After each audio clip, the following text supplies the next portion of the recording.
வணக்கம். இன்னைக்கு தேங்காய் பூரி எப்படி செய்யறதுன்னு பார்க்கலாம் வாங்க. 100 கிராம் அளவுக்கு புழுங்கல் அரிசியை 10 நிமிஷம் ஊற வச்சிருக்கேன்.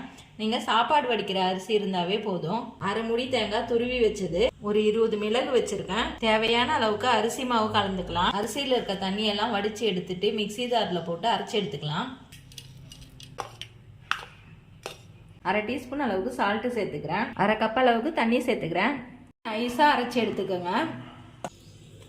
கொஞ்சம் கொஞ்சமாக அரிசி மாவு சேர்த்து கலந்துக்கலாம். ஒரு காட்டன் துணியை நல்லா ஈரம் பண்ணி இந்த மாதிரி ஃப்ளாட்டான தட்டில் போட்டுக்குங்க. மாவு தண்ணியாக இருந்துச்சுன்னா நீங்கள் இன்னும் கூட அரிசி மாவு கலந்துக்கலாம்.